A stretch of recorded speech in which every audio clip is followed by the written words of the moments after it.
உலகமெங்கிலும் நிறைந்திருக்கும் ஜீ தமிழ் தொலைக்காட்சியின் அன்பு தமிழ் நெஞ்சங்களுக்கு அடியேன் சுபாஷ் பாலகிருஷ்ணனுடைய அன்பான வணக்கங்களும் வாழ்த்துக்களும். இன்றைக்கி நம்ம பார்க்க போகிற தலைப்பு, ஒரு மனிதருடைய நட்சத்திரமானது மற்றவங்களை நம்ப வைக்கிறதுக்கான விளைவுகளை எந்த அளவுக்கு ஏற்படுத்தும்.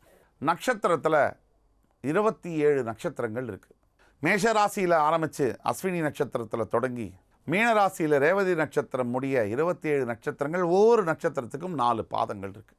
உண்மையை சொல்லப்போனால் பல சமூக வலைதளங்களில் இருக்க மாதிரி ஒரு நட்சத்திரத்தை வச்சே, ஒரு நபருடைய ராசியை வச்சே கூட ஓரளவிற்கு தான் நம்ம கணிக்க முடியும்.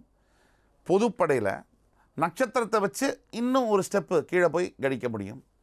ஒரு நட்சத்திரத்துடைய பாதத்தை வச்சு ஓரளவுக்கு கணிசமான முறையில் கணிக்க முடியும். அவ்வளவு பிரிவுகள் இருக்குது. அந்த பாதங்கள்லேயும் பிரிவுகள் இருக்குது. அப்போ அவ்வளவு விஷயங்கள் நட்சத்திரத்தில் இருக்குது. இந்த அடுத்தவர்களை நம்பி ஏமாறக்கூடிய நட்சத்திரங்கள் குறிப்பிட்டு சொல்லணும்னா சில நட்சத்திரங்கள், ஒரு எடுத்துக்காட்டுக்கு மிருகசீரிடம், சித்திரை, அவிட்டம், இந்த 3 நட்சத்திரங்கள் அடுத்தவர்களை நம்பி அந்த நம்பகத்தன்மையை இழந்து போராடக்கூடிய நிலைகள் இந்த நட்சத்திரத்தில் பிறந்தவர்களுக்கு நிறைய அந்த மாதிரி விஷயங்கள் நடக்குது அப்படிங்கிறது தான் சத்தியமான உண்மை. அடுத்தபடியாக நம்ம பார்த்தோம்னா நட்சத்திரம், இந்த நட்சத்திரத்தில் பிறந்தால் பாதிப்புகள் அடுத்தவர்களை நம்பி ஏமாறக்கூடிய, அது புதனுடைய நட்சத்திரமான ஆயில்யம், கேட்டை, ரேவதி, இந்த நட்சத்திரங்களுக்கு ஏற்படுகிறது. இந்த 6 நட்சத்திரங்களில் பிறந்தவர்களுக்கு வெகுவாக அடுத்தவர்களை நம்பி நம்பிக்கை வீணாக போய் அதில் ஏமாறக்கூடிய தன்மை என்பது வாழ்க்கையில் ஏற்படுகிறது. இதனால் ஏற்படக்கூடிய விளைவுகளை எப்படி சரி செய்து கொள்வது? நாம் ஒவ்வொருவருடைய பிறந்த நட்சத்திரம் என்பது வரும், ஒரு மாதத்துக்கு ஒரு தடவை வரும். அந்த நாளன்று சரியாக நிறைய தான தர்மங்களை செய்வது, அதாவது கல்விக்கான உதவிகள், திருமணத்திற்கான உதவிகள், முதியோர்களுக்கான உதவிகள். உண்மையிலாவே கஷ்டப்படுகின்ற ஒரு மனிதருக்கு நீங்கள் தக்க சமயத்தில் செய்யக்கூடிய சின்ன உதவியாக கூட இருக்கலாம். ஆனால் சரியான நேரத்தில் நீங்கள் செய்யக்கூடிய உதவி, இந்த விஷயம் நம்பி இன்னொருத்தர்கிட்ட ஏமாறக்கூடிய சூழ்நிலைகளை தவிர்க்கும் அப்படிங்கிறது உண்மை.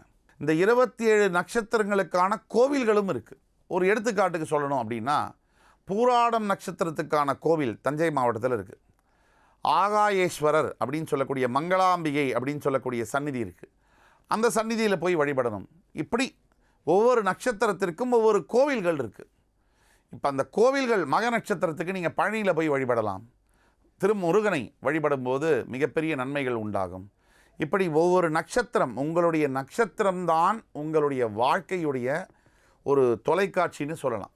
நீங்கள் உங்களுடைய சுய நட்சத்திரத்தில் அன்னைக்கு வரக்கூடிய அந்த திதியில் நீங்கள் செய்யக்கூடிய நல்ல காரியங்கள் தான் உங்களை இந்த மாதிரியான எதிர்மறையான விளைவுகளிலிருந்து காப்பாற்றி நிற்கும்.